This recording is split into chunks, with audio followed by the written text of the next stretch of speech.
Hello there. We are very early on into the Skirk leaks, but with that being said, it's highly unlikely they're going to do an entire kit overhaul because that has never happened. So outside of a few modifier changes, what I'm talking about in this video will likely end up being what Skirk is in the full release. I'm not going to put a whole lot of effort into editing this video like usual, so you can just enjoy whatever gameplay I've got going on in the background, and I'm probably not going to put up any actual information. You can just trust the information I observed in a dream, because I have had run-ins with Mihoyo sniping my shit down, and we're not looking to deal with that again. So for any of the Mihoyo ninjas watching, I gleamed this in a dream, you know, wink, alright? Don't kill me, please. So with all the pleasantries out of the way, let's talk about Skirk. Unlike how a lot of people were predicting, Skirk is not actually a new element. Skirk is a cryo sword user character who fulfills the DPS archetype. For those of you looking to pre-farm her, go kill the Tintelius Pimpilia boss and it'll give you the mats you need, and she's gonna need Sky Split Gem Blooms to ascend. For whatever talent books you may have interest in, you're gonna want to try and farm Philosophies of Contention, and then if you're going to use a boss mat and get her shit past 6, you're gonna want to go kill the Knight, which is the new world boss that came out in the most recent update. With all the boring stuff out of the way, let's discuss the kit. Havoc Sunder, just a basic normal attack string, nothing of interest here. Her elemental skill is called Havoc Warp. This imitates the combat style of the Foul, producing different effects depending on whether you tap or hold. If you tap, you will gain 45 Serpent Sundry and then switch into the 7-phase flash mode, which is a DPS mode we'll talk about later. If you hold the button, you will also gain 45 Serpent stacks, and you will continuously move at a high speed. Her interruption resistance is increased during this state, and Skirk can control whatever movement direction she wants to use. You can also tap the skill again to end rapid movement prematurely, so this is like an overworld exploration thing. Think of it like Varessa's hold skill. When you are in your enhanced skill state, Skirk will gain a completely different modifier that differs from her auto attack state, meaning she'll be a character like Knitch, who will go into a specified mode, and then she will change all of your movement and damage into this new damage type. The modifiers are not that bad. They're looking like 260 on hit 1, 236 on hit 2, 149 x2 on hit 3, hit 4 is 159 x2, and then the final hit is 390. This enhanced state will only last at maximum 12.5 seconds, which is pretty good for a DPS, and the maximum Serpent stacks you will be able to achieve is around 100. Overall, the multipliers are very average. They're not insanely high, they're not insanely low. This is about normal, especially for cryo DPSs who scale heavily into crit rate. That being said, we are only through the skill. She also has her elemental burst, which is called Havoc Ruin. First thing of note, Skirk's elemental burst is not reliant on energy recharge. Instead, it follows a very similar path to Mavwika,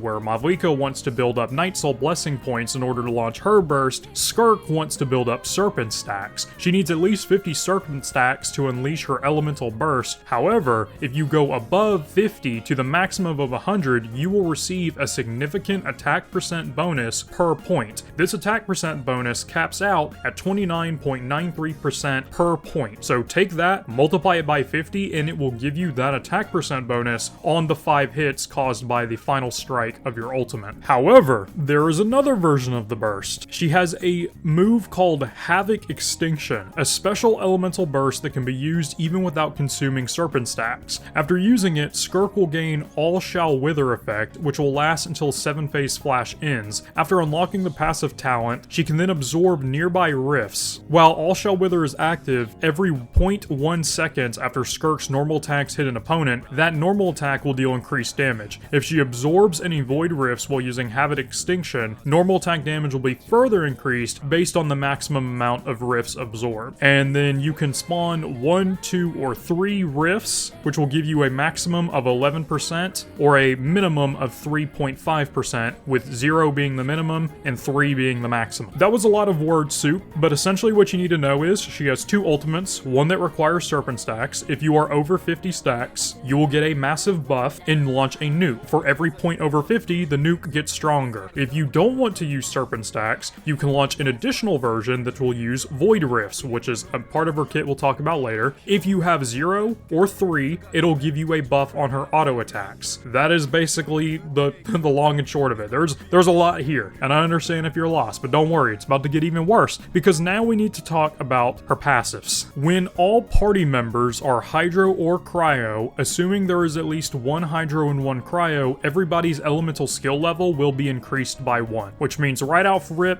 you're going to want to play Skirk with only Hydro and Cryo. Her second talent, Reason Beyond Reason. When nearby party members trigger Frozen, Superconduct, Cryo Swirl, Cryo Crystallize, a Void Rift will be created near this opponent. This effect can be triggered once every 2.5 seconds, and up to a maximum of 3 rifts can be created by Skirk herself, and only 3 can exist at a time. Skirk can then use the following methods to absorb the nearby Void Rifts: when she hits an opponent with a charge attack, when she uses an elemental burst, or when she holds her elemental skill to engage in rapid movement. For every rift you absorb, she will gain 8 serpent stacks. Her final passive talent is called Return to Oblivion. When nearby Hydro party members deal Hydro damage, or when Cryo party members apart from Skirk deal Cryo damage, Skirk will gain Death's Crossing effect for 20 seconds, with a maximum of 3 stacks, and each stack's duration is counted independently. Each character can grant Skirk at most 1 Death Crossing stack by this means. Each Death Crossing stack increases the normal attack damage dealt by Skirk and increases the damage of her elemental burst by a respective of 110, 120, 170 for normals, and 105, 115, and 160 for her ultimate. Once again, I will summarize this for you very quickly. Essentially, what Skirk wants is she wants to be played on a team with other Cryo and Hydro characters. You want there to be at least 1 Cryo and at least 1 Hydro, meaning her best supports are going to be Hydro characters. The character Skirk plays with must be able to trigger damage instances of Hydro or Cryo while they are not on the field. Every time this happens, you will get a Death Crossing stack. If you get 3 of them, you will increase your auto attack damage or your ultimate damage depending on what version of the ultimate you use. In addition to that, you are wanting to be causing a lot of Cryo reactions. If you cause 3 reactions, your auto attacks will deal significantly more damage. So for example, some really good teammates for Skirk will be characters like Farina, Sitlali, and of course, Escoffier. Hell, as it currently stands, that actually might be her best team. All 3 of these characters are able to deal respective damage while off field. They all give you ability to sustain your stealth. Sitlali can be a TTDS buffer, and she can trigger the Cinder City set, and she can deal Cryo damage from off field. Farina can be a massive buffer, and she can be a healer, and she can be a sub DPS. And then you can have your new fancy Escoffier if you were able to pull her, which unfortunately, we'll talk about it later, you basically need to have a Escoffier, and she can act as a healer, helping you get your health back from Farina,